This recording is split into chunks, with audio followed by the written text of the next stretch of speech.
उठा के जयकारा लगाएंगे। बोले देवादेव श्री आदिनाथ भगवान के जय जय जय। देवादेव श्री चंदा प्रभु भगवान के जय जय जय। देवादेव श्री चिंतामणि पार्श्वनाथ भगवान के जय जय जय। संत शिरोमणि गुरुवराचार्य श्री विद्यासागर जी महाराज के। गुणायतन प्रणेता संघ का समाधान भावना योग प्रवर्तक प्रखर वक्ता जन जन के संत बोले परम पूज्य मनीषी 108 प्रमाण सागर जी महाराज की। तीर्थराज शंभी शिखर की तलहटी में स्थित आत्म विकास का दिव्य सदन, जैन सिद्धांतों की वैज्ञानिक प्रयोगशाला, जहां बोलेगा समोसरण और जहां पंचायतन शैली में अद्भुत अतिशयकारी जिनालय ज्ञान मंदिर का निर्माण हो रहा है। ऐसे गुणायतन से आइए हम और आप टीवी चैनल का बहुचर्चित विश्व विख्यात संघ का समाधान का कार्यक्रम प्रारंभ करें। उसके पूर्व गुणायतन और श्री सेवायतन परिवार आपका सायंकालीन संघ का समाधान के पावन अवसर पर हार्दिक अभिनंदन स्वागत करता है।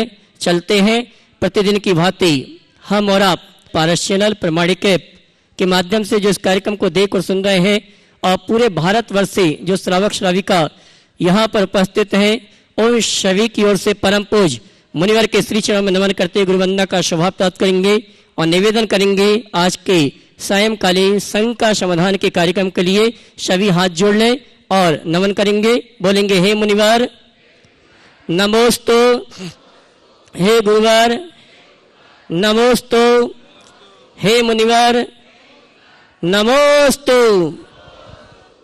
आइए हम और आप सायंकालीन वेला में टीवी चैनल का बहुचर्चित विश्व विख्यात संघ का समाधान का कार्यक्रम प्रारंभ करें। उसके पूर्व मैं उन सुधी श्रावकों के नामों की घोषणा करूंगा जिन्होंने आज गुणायतन से जुड़ने का अवसर सौभाग्य प्राप्त किया है।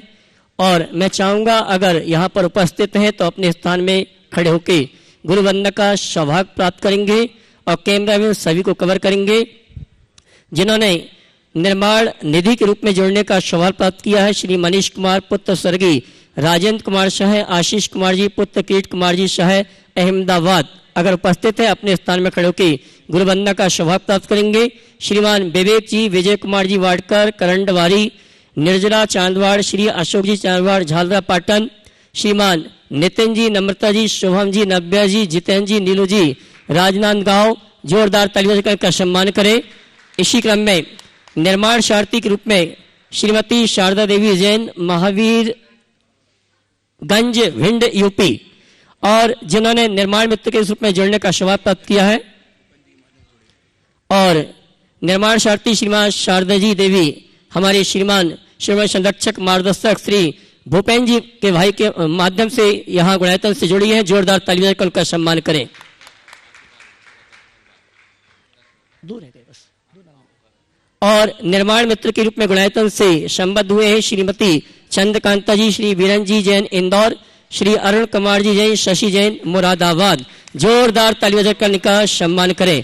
और जिन्होंने गुणायतन में श्रमदान देने का अवसर सौभाग्य प्राप्त किया है श्रीमती पद्मा, श्री प्रशांत साहब पुणे, श्री हेमंत खुशबू गंगवाल बड़ी सादरी, अभिजीत प्रदीप साहब पुणे, इन सभी के लिए जोरदार ताली बजाकर उनका सम्मान करें। और आइए संघ का समाधान का कार्यक्रम हम और आप प्रारंभ कर रहे हैं। सर्वप्रथम आज की संघ का लेकर आ रहे हैं श्रीमान ऋषि जी विशाल जी और उनके समस्त साथी धुलियान। उसके बाद तैयार रहेंगे डॉक्टर,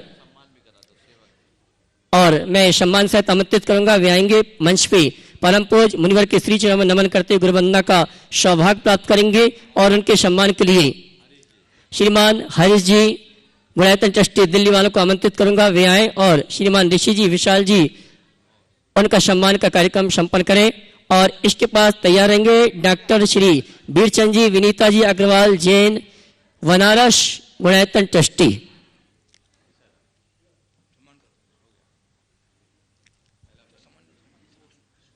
हरी जी सम्मान कर रहे हैं हमारे श्रीमान ऋषि जी विशाल जी का। जोरदार तालियों बजाकर का सम्मान करें। और आज के संघ का समाधान का प्रथम प्रश्न लेकर आ रहे हैं श्रीमान ऋषि जी विशाल जी धुलियान। चलिए प्रथम प्रश्न के लिए मैं डॉक्टर श्री वीरचंद जी, विनीता जी अग्रवाल, बनारस गुणायतन ट्रस्टी वे आएंगे। उसके बाद तैयार रहेंगे सूत्रधार श्रीमान राजेश जी रजनी जी वारियल जबलपुर।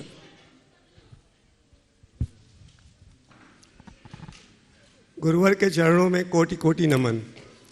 हे गुरुवर, हम सब ने आपके प्रवचन से जाना कि हम गृहस्थ भी अपने कर्मों की निर्जरा कर सकते हैं। आपने अक्सर बताया कि जिन पूजा, दान, सहजता व बहुत सी धार्मिक आचरण करने से हम अपने कर्मों का क्षय कर सकते हैं। तो इसी संदर्भ में आप और विस्तार से बताएं कि हम और क्या क्या क्रियाएं कर रहे हैं जिससे कर्म निर्जरा हो सकती है। साथ में एक प्रश्न और भी है कि आप अक्सर प्रवचन में कहते हैं कि जब प्रभु का दर्शन करो तो श्रावक को चाहिए कि भावना बाए कि हे प्रभु हम आप जैसा बन जाएं। तो यथार्थ में उतनी गहराई से हो नहीं पाता वो चीज़, छिछले स्तर पर होता है। तो आप इसको देखिए, आपने निर्जरा का साधन पूछा है, मैं बड़ा सरल साधन देता हूं। हर पल कर्म की निर्जरा आप कर सकते हो, बशर्ते एक काम कर लो। काम नहीं करना है, एक बात अपनाना मात्र है। बता दूं, कुछ मत करो। इष्टानिष्ट संयोग वियोगों में समता रखो। जीवन में क्षमता आ जाए तो निर्जरा ही निर्जरा है। विषमता में बंद है, समता में निर्जरा। दूसरे शब्दों में कहूं तो आकुलता में बंद है, निराकुलता में निर्जरा। हम लोग धर्म की क्रियाएं करने में जैसी तत्परता दिखाते हैं, यदि अपने परिणामों के संभाल के प्रति वैसी जागरूकता हो तो हमारा बेड़ा पार है। कभी भी कोई विपरीत प्रसंग आए तो उसे एक समस्या के रूप में मत देखो, उसे अपनी तपस्या का निमित्त मानो।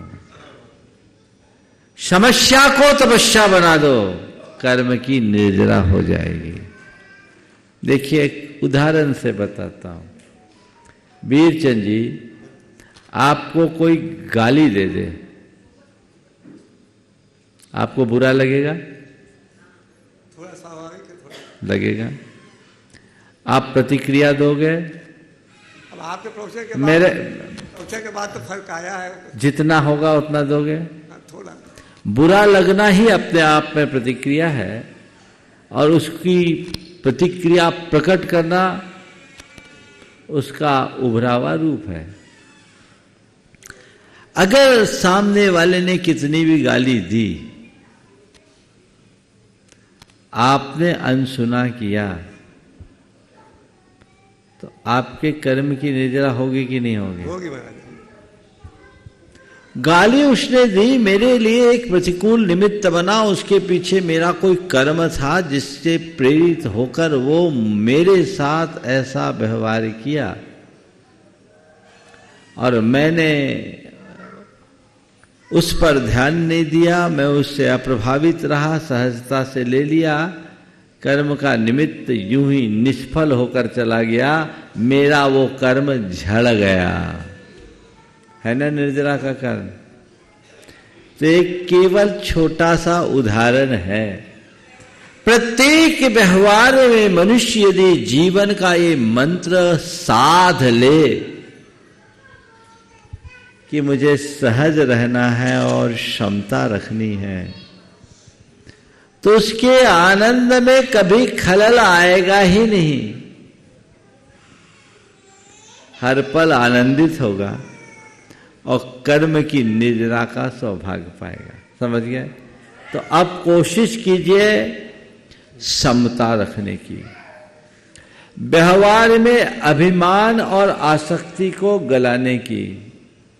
हमारे मन में पलने वाला अभिमान और हमारे चित्त की आसक्ति, ये हमें बहुत परेशान करती है।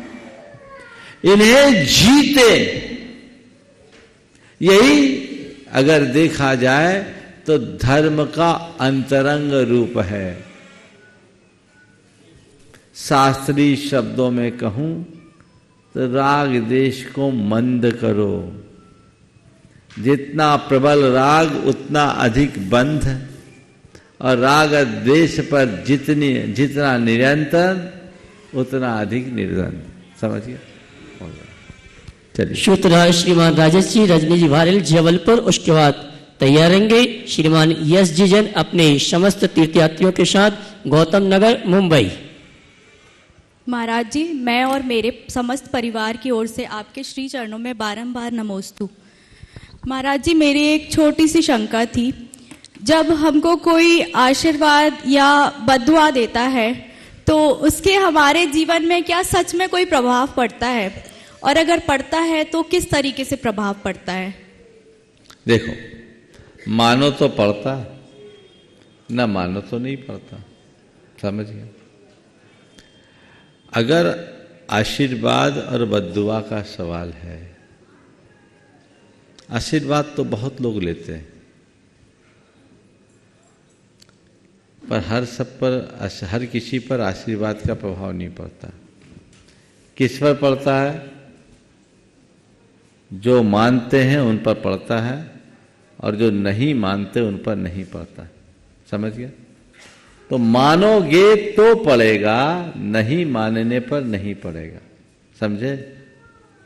हम लोग बहुत लोगों को आशीर्वाद देते हैं। आशीर्वाद का असर कम, आपकी श्रद्धा प्रेरित ग्राहकता का असर ज्यादा पड़ता है। तो आप कितनी श्रद्धा से उसे ग्रहण कर रहे हो।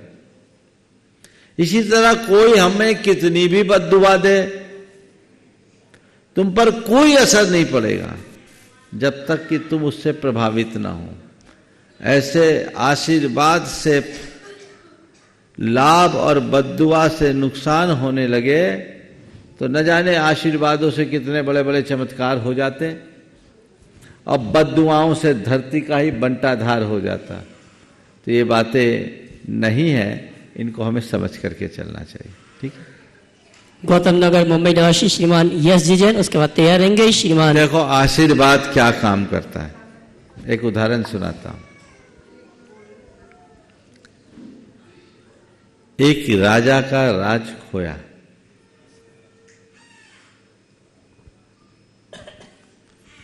वो जंगल में चला गया। उसके पास कुल 10 सैनिक थे। अपनी रक्षा के निमित्त जंगल में विचरण कर रहा था। इसी मध्य उसे किसी संत के दर्शन हो। उसने संत के समक्ष अपनी व्यथा प्रकट की और पूछा, गुरुदेव आशीर्वाद दो। कहा, गुरुदेव आशीर्वाद दो, किसी भी तरह से मैं अपने खोए हुए राज्य को प्राप्त कर लूं। संत ने कहा, ठीक है, मैं आशीर्वाद देता हूं, और तू राज्य को पाएगा कि नहीं पाएगा उसका निर्णय अभी होता है। मेरे पास एक चमत्कारी सिक्का है, मैं उसे उछालता हूं, तो हेड या टेल बोलना, निर्णय अभी हो जाएगा। उसने सिक्का उछाला, हेड बोला, हेड आ गया। बोला, जाओ, विजय सुनिश्चित, मेरा आशीर्वाद। फिर क्या था, मनोबल ऊंचा हो गया। छोटी सी सेना की टुकड़ी को लेकर उसने कुछ अभ्यास किया, योजनाएं बनाए, कुछ गांव के लोगों को जोड़ा, जंगल के भीलों को जोड़ा, और थोड़ी सी सेना की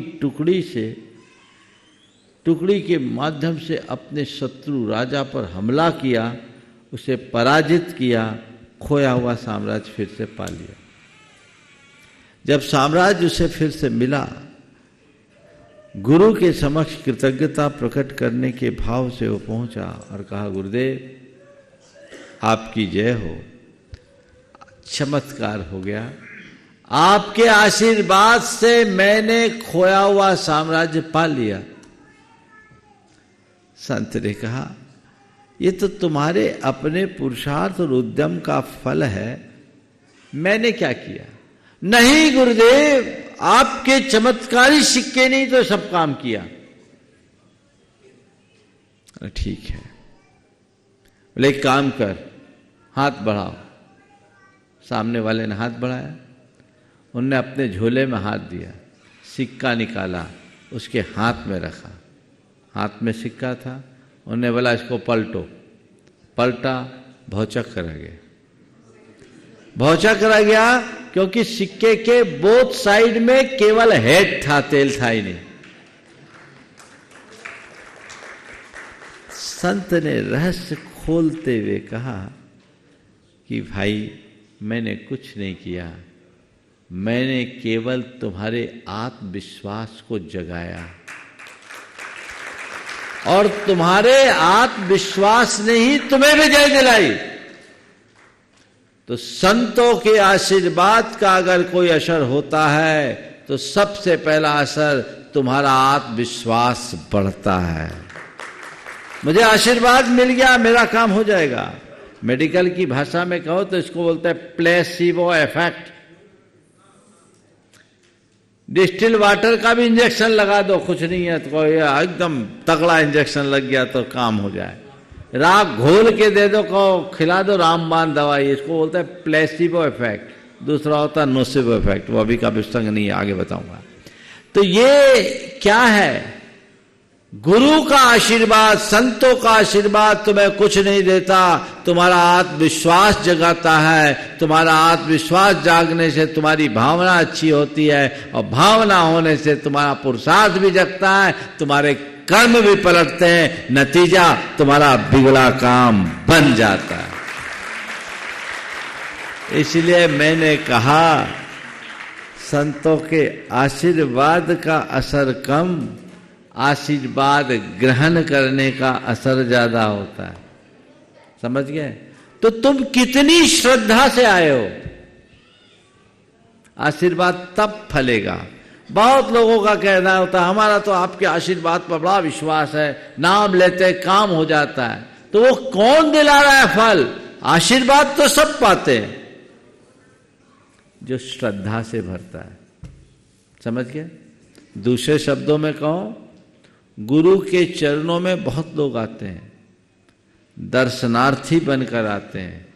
जो दर्शनार्थी बनकर गुरुओं की शरण में आता है, उन पर कोई असर पड़े इसका कोई सुनिश्चय नहीं, लेकिन जो शरणार्थी बनकर गुरु चरणों में आता है उसका उद्धार सुनिश्चित है। हम किस रूप में अपने आप को प्रस्तुत कर रहे हैं हमें देखने की जरूरत है। बस इससे ही उल्टा बद्दुआ का, अब कोई बद्दुआ दे रहा है, दे, हमें ध्यान ही नहीं देना है, हम लेते क्यों हैं? कोई हमें कितनी भी कीमती चीज दे या घटिया चीज दे, हम जब लेंगे तब ना उसका हमारे पास आएगी। वो बद्दुआ दे, हमें लेना ही नहीं। लेकिन प्राय लोग भयवश और अंधविश्वासवश या कभी कभी बहमवश, अरे वो मेरे को बद्दुआ दे रहा, बद्दुआ दे रहा, उसकी दृष्टि मेरे प्रति ठीक नहीं है, वो मेरे प्रति नेगेटिव है, वो मेरा ऐसा कर देगा, वो मेरा वैसा कर देगा। ये बातें मन में बिठा देते हैं, तो उसके कारण बद्दुआ से कम बद्दुआ के भय से बर्बादी ज्यादा होती। समझ गया? इसके संदर्भ में भी एक उदाहरण देता हूं। एक घटना हुई, एक स्थान पर मैं था, कपड़े का व्यापारी था, व्यापार बहुत अच्छा चलता था। पड़ोस में दूसरा व्यापारी था, उसका धंधा कुछ मंदा था। आपस में दोनों के द्वेष थे, एक दूसरे के प्रतिद्वंदी थे। अब इसको जिसका कारोबार अच्छा चलता था उसकी थोड़ी तबीयत खराब होने लगी। मंत्रों का प्रयोग होता है जो सामने वाले को मार दे। अब वो डिप्रेशन में आ गया, मैं तो मरा। बहुत पुरानी बात है, 1996 की। वो मेरे पास आया, बोला महाराज जी देखिए ना, 6 महीना हो गया मेरे लिए कोई ना कोई बीमारी लगी रहती है, तबीयत खराब है। बोले भाई तबीयत तो सबको खराब होती है, अस्पताल तो बीमारों से ही भरी है, और साधु संतों को भी तबीयत खराब होते हैं, हम लोगों को भी तबीयत खराब होते हैं, तबीयत का क्या रोना है? ठीक है तबीयत खराब है, बिस्तर तो नहीं पकड़े, चल फिर। नहीं महाराज आप तो कोई उपाय बताइए, मैंने सुना उसने मेरे ऊपर मूठ चला दिया। देखो मुझे कई प्रकार के ट्रिक अपनाने पड़ते हैं आप लोगों के लिए। जैसे बोला मुझ पर मूठ चला दिया है, हालत उसकी अधमरे जैसी तो हो गई थी। मुझे लगा कि इसको संभालना तो पड़ेगा। हमने कहा चल मैं बैठा हूँ, कोई मूठ मूठ काम नहीं करेगा, मैं सबको रिवर्स कर दूंगा, चिंता मत करो। उसके कॉन्फिडेंस को जगाया और उससे कहा कुछ मत कर, तू घर से निकलने के पहले नमोकार मंत्र को रक्षा मंत्र के सहित नमोकार का वज्र कवच अपने चारों तरफ तैयार कर ले। ओम ह्रीम नमो अर्हंतानम शिरो रक्ष रक्ष हुम फट स्वाहा, ओम ह्रीम नमो सिद्धानम हृदयम रक्ष रक्ष हुम फट स्वाहा। ये पूरा मैंने उसको बताया। और बोले पूरे बॉडी के चारों तरफ तुम एक धारणा बनाओ कि मेरे चारों तरफ सुरक्षा कवच तैयार हो गया है और मुझ पर गुरु का आशीर्वाद बरस गया है। बोले महाराज जी इससे क्या? बोले भरोसा है मुझ पर? बोले है। बोले जा कुछ नहीं होगा। 1996 से 2022 से 26 बरस हो गया, बंदा आज भी सुरक्षित है। और नहीं तो पता नहीं वो मर ही जाता, और मूठ का पता नहीं है। तो अंधविश्वासी नहीं आत्मविश्वासी बनिए, बहमी नहीं यथार्थ दृष्टा बनिए, तब आपको ये सब बातें प्रभावित ही नहीं करेगी। तो कोई बद्दुआ दे, हमें बद्दुआ लेना नहीं है। जीवन में याद रखो, किसी का आशीर्वाद हो तो आशीर्वाद लेना है, और कोई आशीर्वाद का पात्र हो तो जी भर कर आशीर्वाद देना है। कोई कितनी भी बद्दुआ दे उधर देखना नहीं है, और जीवन में तय कर लो किसी को बद्दुआ देना नहीं है। अगर ऐसी बात सोचेंगे तो सब कुछ ठीक होगा। श्रीमान यश जी गौतम नगर मुंबई, उसके बाद तैयारी गुड़ातन ट्रस्टी श्रीमान प्रमोद जी, श्रीमती मीना जी, शास्त्री परिवार कटनी। जय जनेन्द्र, नमोस्तु बोल भैया। महाराज जी मेरा यह प्रश्न था,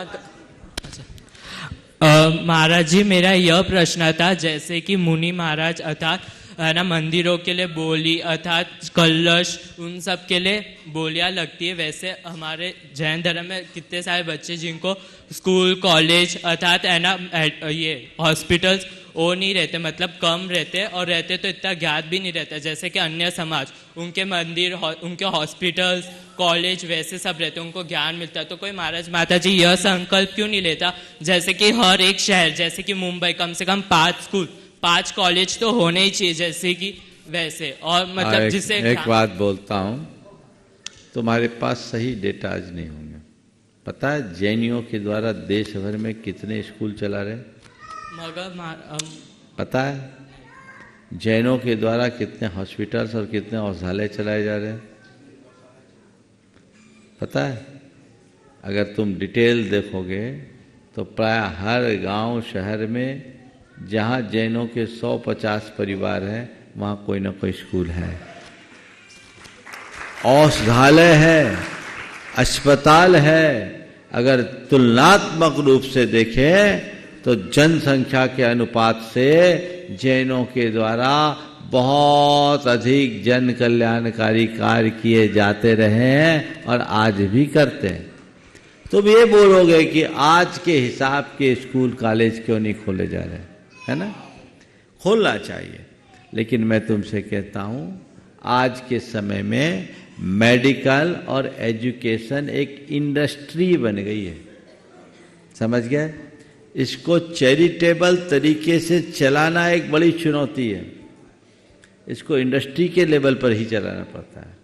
तो आज भी बहुत सारे जैन लोग हैं जो एजुकेशन इंस्टीट्यूट चला रहे हैं, मेडिकल इंस्टीट्यूट चला रहे हैं, और वहां इंस्टीट्यूट चला करके चैरिटी कर रहे हैं, बहुतों गरीबों का उद्धार करते हैं। आप उसको देखो, उन्हें प्रमोट करो, तो जैनों के संस्कार में जनहित की भावना रहती है, उस भावना को जगाओ। मेरे संपर्क में ऐसे बहुत सारे डॉक्टर्स हैं और बहुत सारे हॉस्पिटल के संचालक हैं जो गरीबों के मसीहा हैं। वो दिखता नहीं है, दिख रहा है कि इनका जो है प्रोफेशनल व्यावसायिक इंस्टीट्यूट है, लेकिन वो व्यवसाय करते हुए भी जनहित के कार्य कर रहे हैं। तो हम ऐसे कार्यों के लिए हमेशा तत्पर रहना चाहिए। ठीक है? श्रीमान प्रमोद जी, मीना जी, शास्त्री परिवार कटनी गुणायतन ट्रस्टी। गुरुदेव के चरणों में शास्त्री परिवार का अनंत कोटि नमोस्तु। गुरु कलाओं की ऊंची उड़ान आप भरते हो, आगम विधि अनुसार शंका समाधान करते हो। प्रखर वक्ता सी प्रवचन शैली है आपकी गुरुवर, आत्म तत्व पर पैनी नजर आप रखते हो। न रागी हो न देशी हो, समता भाव रखते हो। नमन करता हूँ गुरुवर के चरणों मात रखता हूँ। नमोस्तु गुरुदेव, आपके चरणों में अनंत कोटि नमोस्तु। प्रश्न है गुरुवर कि क्या भरोसा है जिंदगी का, क्या भरोसा है जिंदगी का। इंसान बुलबुला है पानी का, जी रहे हैं कपड़े बदल बदल कर। एक दिन एक कपड़े में ले जाएंगे कंधे बदल बदल कर। गुरुदेव, हम ऐसा क्या करें कि हम कपड़े सरी का अपना स्वभाव न बदलें और ना ही कंधे वालों सरी का अपना व्यवहार बदलें अपने जीवन। कपड़े शरीर का न स्वभाव बदले और न ही कंधे बदलने वालों का स्वभाव व्यवहार बदले। व्यवहार। मैं तो एक बात बोलता हूं, इन सब को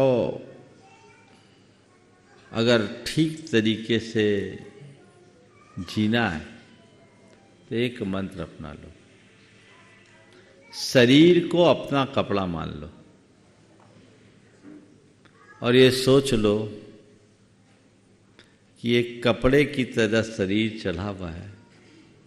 जैसे कपड़े बदले जाते हैं वैसे ही शरीर बदला जाता है, और शरीर के साथ इस संसार में जो भी है वो परिवर्तनशील है, भीतर जो है वही अपरिवर्तित है, वह मैं हूं। तो कपड़े बदले चाहे कंधे, हमें कोई फर्क नहीं पड़ेगा। समझ गए? मिश्री राजी गुना की ये बहुत अच्छी पंक्तियां। आगे आगे अपनी अर्थी के मैं गाता रहूं, सिद्ध नाम सत्य है, अरहंत नाम सत्य है। समझ गए? तो ये हमारे भीतर का जो तत्व है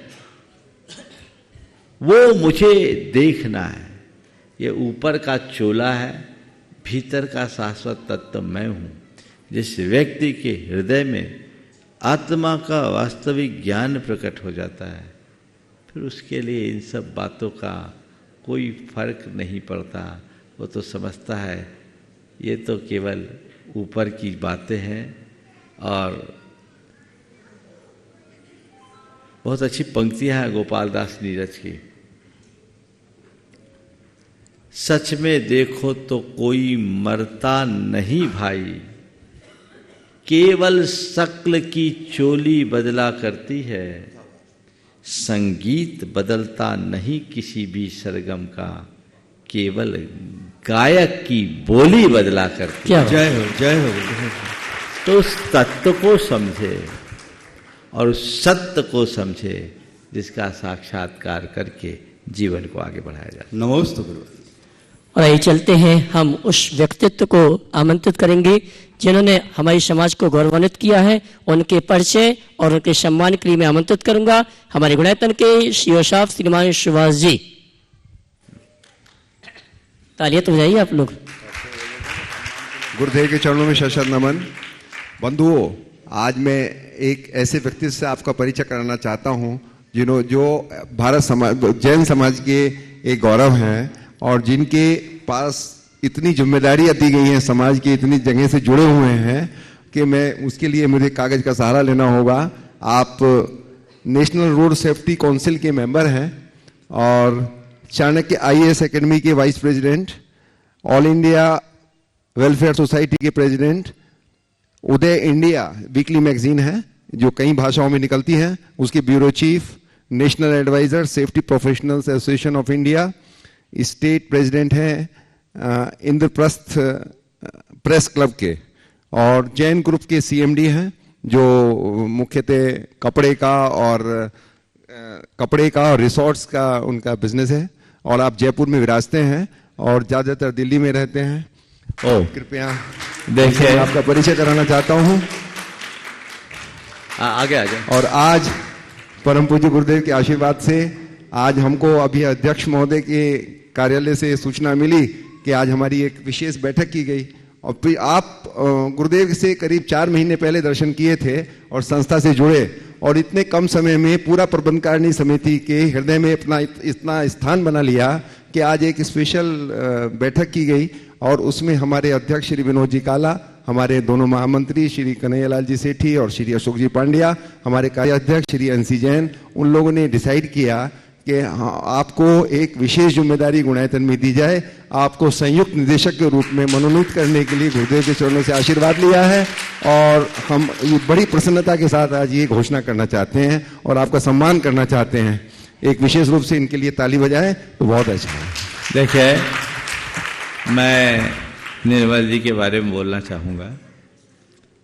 छोटा सा कद है पर व्यक्तित्व बड़ा है। इन्होंने जिस तरह की अपनी एक पहचान बनाई है वो पूरे समाज के लिए बहुत ही गौरव का विषय है। इनके जितने भी परिचय दिए गए वो तो इनका बाहरी परिचय है। इनका अंतरंग परिचय ये है कि एक देव शास्त्र गुरु के प्रति समर्पित एक सावक है। इनके हृदय में जैन धर्म और जैन समाज के प्रति बड़ी उत्कट भावना है और इस तरह की भावना से संपन्न व्यक्ति यदि राजनीतिक और प्रशासनिक क्षेत्र में आगे बढ़ता है तो निश्चित वो समाज के लिए बहुत लाभकारी होता है।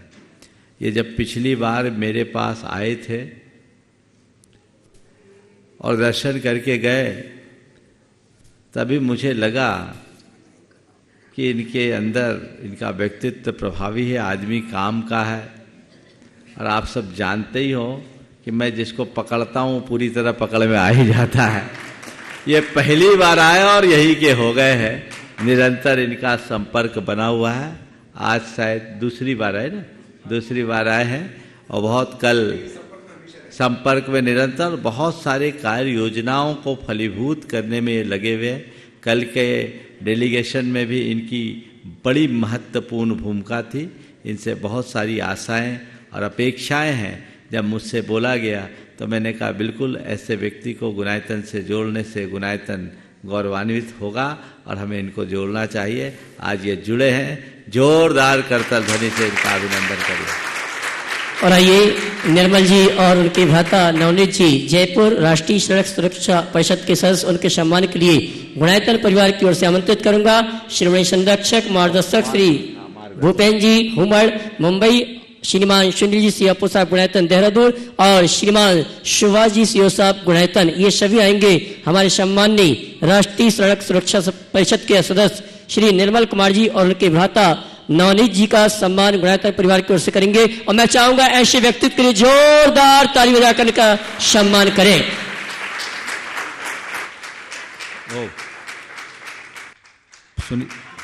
बंधुओं, सम्मान का क्रम चल रहा है। आप सभी से कहना चाहूंगा कल 21 दिसंबर का दिन बहुत ही महत्वपूर्ण है और अंतरिक्ष पार्श्वनाथ शिरपुर में प्रातःकाल की वेला में और दोपहर में 2 महत्वपूर्ण आयोजन हो रहे हैं। कल प्रातःकाल की वेला में परम पूज्य गुरुवर के आशीर्वाद से इतिहास में पहली बार समूह शरण और 4 सहस्त्रकूट चैत्यालय का एक साथ शिलान्यास का कार्यक्रम है। और दोपहर में अभी तक जो सूचना प्राप्त हुई है, हमारे 24 बाल ब्रह्मचारियों को दीक्षा प्रदान की जा रही गुरुवर के आशीर्वाद से, गुरुवर के हस्त कमल से।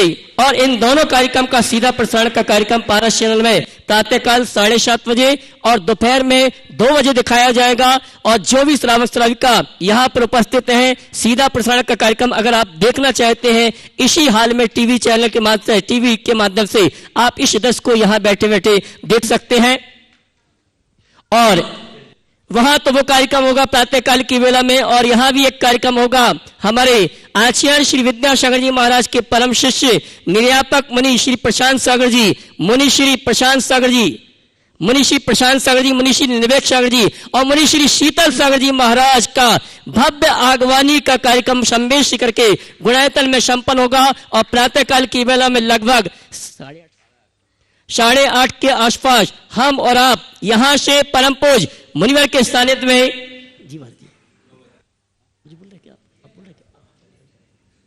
ठीक है। मैं देखिए, अभी जो जानकारी दे रही बहुत अच्छी बात है। आप लोगों को सूचनाएं पहले से दी गई। कल प्रशांत सागर जी महाराज सत्संग यहाँ पहुँचेंगे और हम लोग उनकी भव्य आगवानी करेंगे और ये कार्यक्रम लगभग 8:30 बजे के आसपास वो पहुँचेंगे। आप सब लोग यहाँ अपने कार्यक्रम को उसी तरह व्यवस्थित कीजिएगा जैसे उनके संकेत मिलेंगे।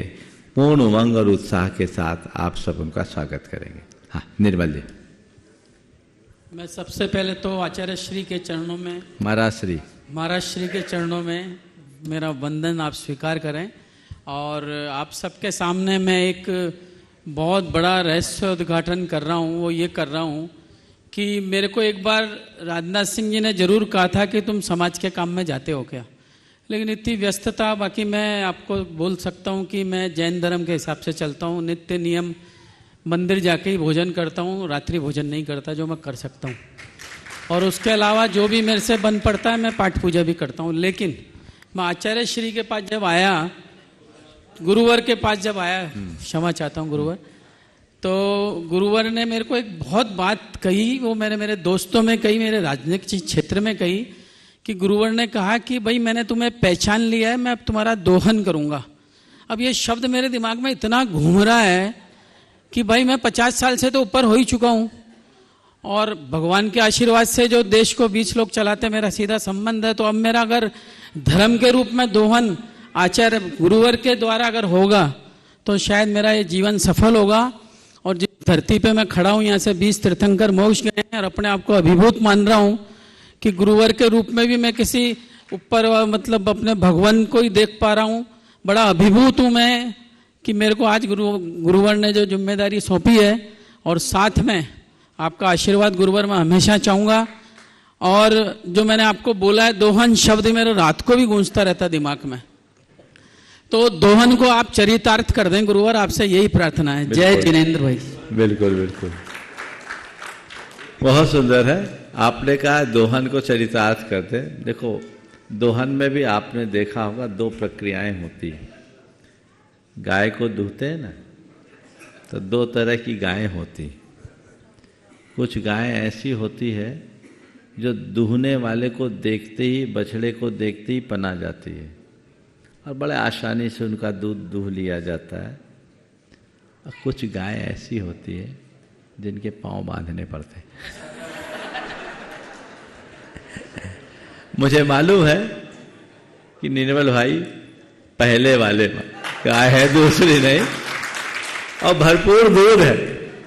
और चिंता मत करना, यहाँ दूहने वाला भी इतना कुशल है, जो लात मारने वाले वो भी बिना पांव बांधे दूध दे देते हैं। इसलिए चिंता करने की जरूरत नहीं है। हमें एक ही लक्ष्य रखना चाहिए। मैं सभी को निर्मल जी के माध्यम से संदेश देना चाहता हूँ। बहुत दुर्लभता से हमें मनुष्य जीवन मिला, जिनकुल मिला।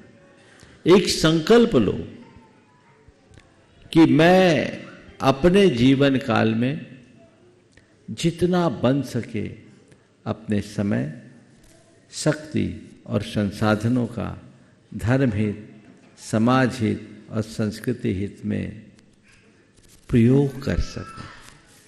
योग हर किसी को मिलता है, प्रयोग कोई बिरला कर पाता है। तो मेरे पास क्या समय है, कितनी शक्ति है, कैसे संसाधन है, इनका मैं क्या प्रयोग कर रहा हूं, ये देखें। यदि हम सदप्रयोग करते हैं तो वही सार्थक होता है, बाकी सब व्यर्थ चला जाता है। तो मेरी तो हमेशा कोशिश रहती है, मैं गुणग्राही दृष्टि रखता हूँ और जिस व्यक्ति के अंदर जो क्वालिटी दिखती है मैं उसे प्रमोट करके उसे उभारने का प्रयास करता हूँ। और एक ही भावना मैं अपने मन में भाता हूँ कि मेरे निमित्त से जिन शासन की जितनी सेवा हो सके वो मैं कर लूँ। और आप सबसे भी कहता हूँ, अपने निमित्त से जितनी जिन शासन की सेवा कर सको तो कर लो, नहीं तो दुनिया तो केवल आनी जानी। सहयोग प्रदान किया। मैं चाहूंगा मंच पे आकर गुरुवंदना का शोभा प्राप्त करें और अगले प्रश्न के लिए आमंत्रित करूंगा हमारे गुणायतन के श्रोमणी संरक्षक मार्गदर्शक श्री भूपेन जी रेखा जी हुमड़ मुंबई, और उसके बाद तैयारंगी व्रती श्राविका श्रीमती संध्या जी उपकार परिवार सागर। ओ नमोस्तु गुरुदेव, नमोस्तु गुरुवर, नमोस्तु गुरुवर। गुरुवर पूरे हिम्मत समाज, पूरे परिवार एवं प्रीमियम परिवार की ओर से नमोस्तु नमोस्तु नमोस्तु। ये प्रश्न आज मेरी लड़की की लड़की बीना जो यूएसए में है वो पूछ रही है। बोलो। मैं मम्मी प्रदूषण करती हूँ। हाँ बोलो बोलो, सुन रहे, चालू है। पर मेरा क्वेश्चन है, क्या है पर्यूषण? पर्यूषण क्या है? बहुत अच्छा सवाल। देखो, पर्यूषण क्या है? हमारे धर्म के 10 लक्षण हैं और 10 लक्षण धर्म की हम उन दिनों विशेष रूप से पूजा आराधना करते हैं। समझ गए? ये क्या है? तो जैन धर्म के अनुसार ये सृष्टि जो चल रही है, जब दुखमा नाम का 6वां काल आएगा तो 7 दिन की 7 प्रकार की कुवृष्टि होगी। ओले गिरेंगे, पत्थर गिरेंगे, वज्र गिरेंगे, धूल की वर्षा होगी, आग की वर्षा होगी, धुएं की वर्षा होगी। 49 दिनों में धरती एकदम जल करके राख बन जाएगी, चूर चूर हो जाएगी, सारी पृथ्वी तहस नहस हो जाएगी। समझ रहे? उसके बाद जब फिर से सुकाल आएगा तो उसके बाद 7 दिन की 700 वृष्टियाँ होती। उसमें अमृत की भी वर्षा होती, दूध की वर्षा, घृत की वर्षा, ऐसे मधु की वर्षा। तो उससे फिर धरती फिर से फर्टाइल होती है। समझ गए? इसमें बहुत सारे फूल फल सब उगाते हैं, जड़ी बूटियाँ उगाती है। और मनुष्य जब प्रकृति के प्रकोप से बचने के लिए गुफाओं में छिपे होते हैं, वो बाहर निकलते हैं और सृष्टि की शुरुआत होती है। तो ये जो 7 प्रकार की सुवृष्टियाँ हैं, वो सावन बदी एकम से प्रारंभ होकर भादो सुदी चौथ तक पूरी होती, तो 49 दिन हो जाते। तो हम लोग युग के आरंभ की शुरुआत भगवान की पूजा या धर्म की आराधना से करते हैं, इसलिए 10 दिन 10 धर्म का आराधना करते हैं। समझ गए? इसलिए पर्यूषण को, जिससे पाप का शोषण हो और धर्म का पोषण हो, उसका नाम पर्यूषण है। समझ गए? चलो। और आइए अगली शंका का समाधान श्रीमती संध्या जी प्राप्त करें। उसके पूर्व में गुणायतन की ओर से विशेष अनुरोध के लिए आमंत्रित कर रहा हूं श्रीमान शिवाजी सीएफओ साहब गुणायतन देहरादून। क्षमा करना, श्रीमान सुनील जी सीएफओ साहब गुणायतन देहरादून। बोलो। नमोस्तु गुरुवर। जितने दर्शक बैठे हैं और जो घर पे बैठे हैं, सब सुन रहे हैं प्रोग्राम, उनसे एक निवेदन है कि जब भी कोई दान यहाँ दें या राशि दें यहाँ पर गुणायतन में, तो 2 या 3 दिन में उसकी रसीद जरूर प्राप्त कर लें। जब भी दें उसकी पूरी डिटेल यहाँ भेजें, जिस नंबर पे भेजें उसी से रसीद की डिमांड करें।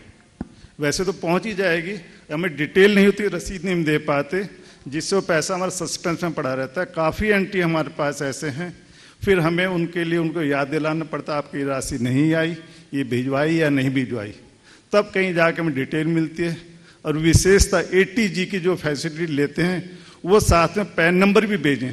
पैन नंबर जब तक नहीं आएगी, जितनी बड़ी डिटेल है, हम रसीद नहीं दे पाएंगे और वो ATG का बेनिफिट उस साल में ले भी नहीं पाएंगे और उनको रसीद नहीं इशू होगी यहाँ से, और बिना पैन नंबर के रसीद इशू नहीं कर पाते।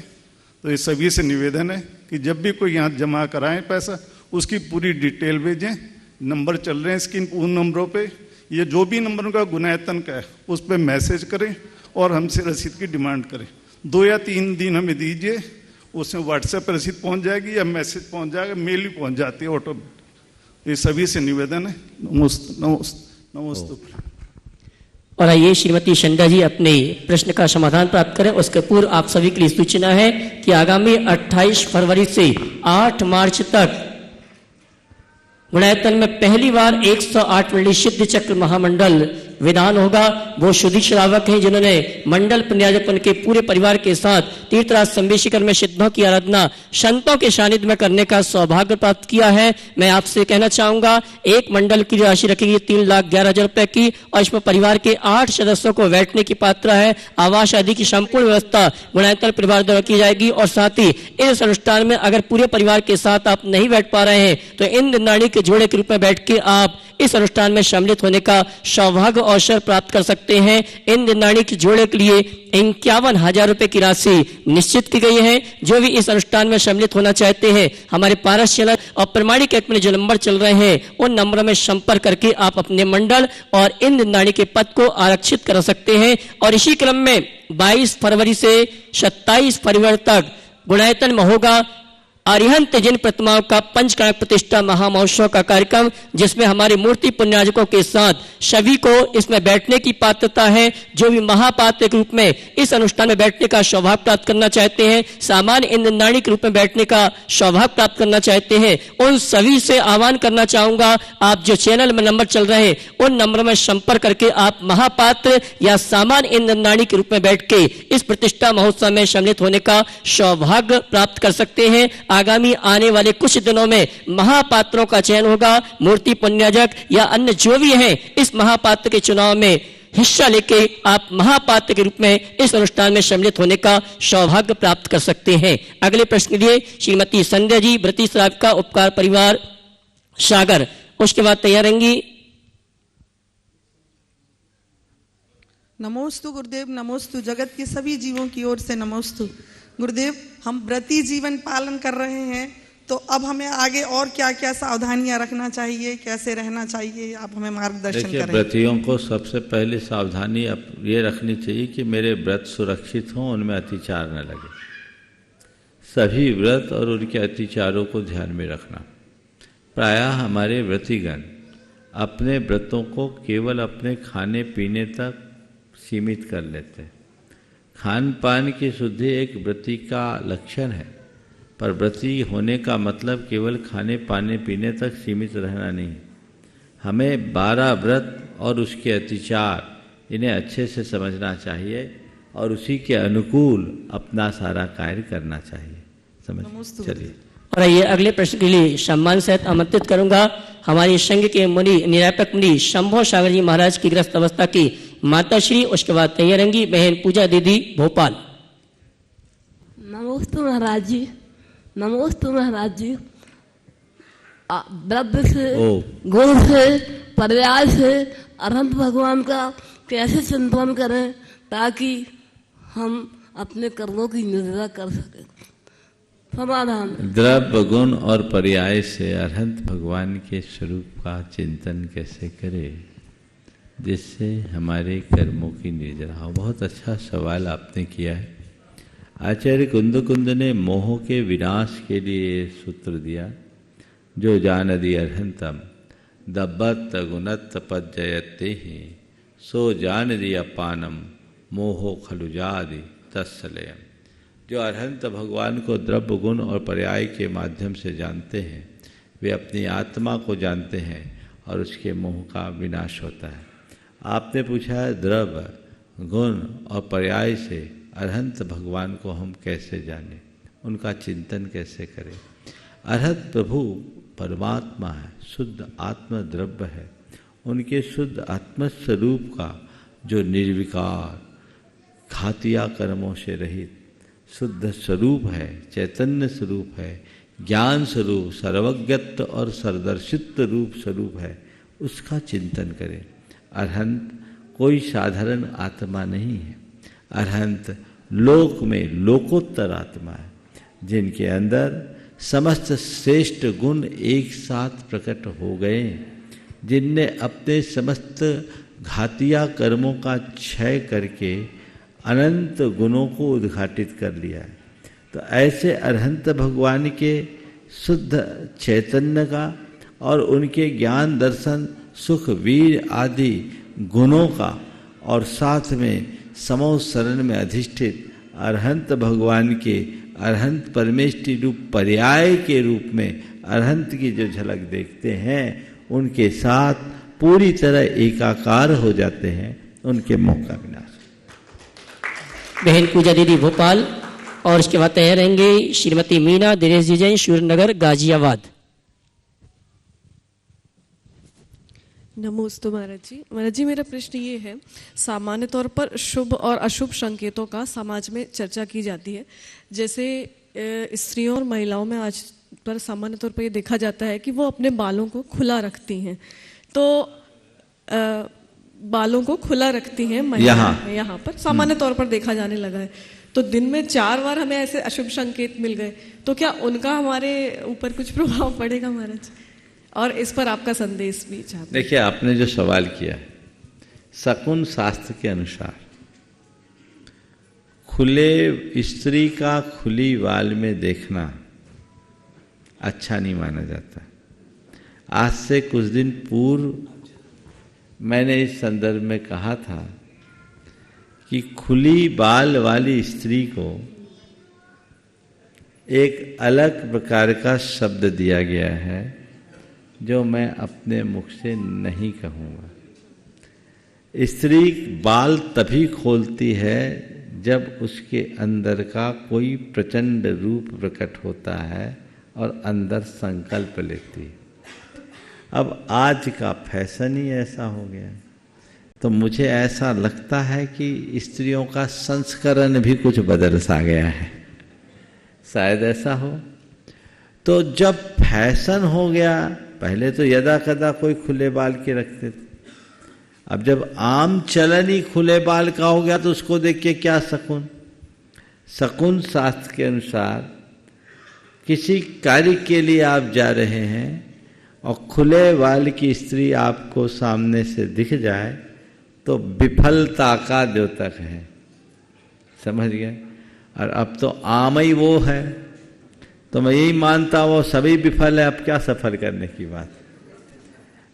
ये सब बातें शकुन अपशकुन की जितनी भी हैं एक सांकेतिक है, इसको लेकर रूढ़ मत होना।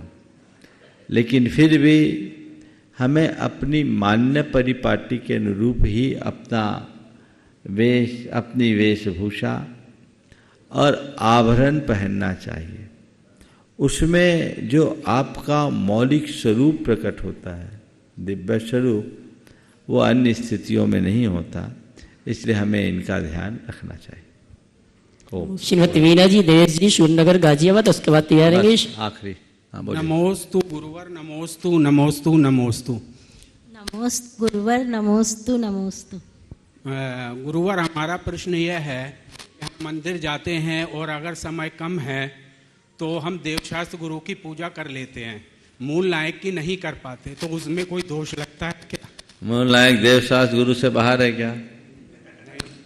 तो आप अर्घ चढ़ा दो और उन्हीं को हमारे जिस देवशास्त्र गुरु की पूजा कर रहे हैं उनके मूल ये है मान लो, तो बराबर हो सकता है। ठीक है। इसमें कई जन कहते हैं मंदिर में कि मूल नायक की जरूर पूजा करनी चाहिए। जो कहते हैं वो आप उनकी सुनो या हमारी? नहीं नहीं, वो तो नहीं, लेकिन शंका ये है कि समय अभाव के बोल दिया ना, इशारे से समझो। नमोस्तु नमोस्तु। चलिए, आज के सत्र को जैसा आप सबको बताया गया, कल का दिन बहुत महत्वपूर्ण दिन है। सुबह महाराज श्री यहाँ आएंगे, गुरुदेव के सानिध्य में शिलान्यास का कार्यक्रम होगा और मध्याह्न में 2 बजे से दीक्षाएं संपन्न होगी। आप सब आनंद लेंगे। जो वहाँ नहीं जा पा रहे हैं उनको यहाँ पारस चैनल के माध्यम से देखने का अवसर प्राप्त होगा। बोलिए परम पूज्य आचार्य गुरुवर श्री विद्यासागर जी महाराज जी की। बोले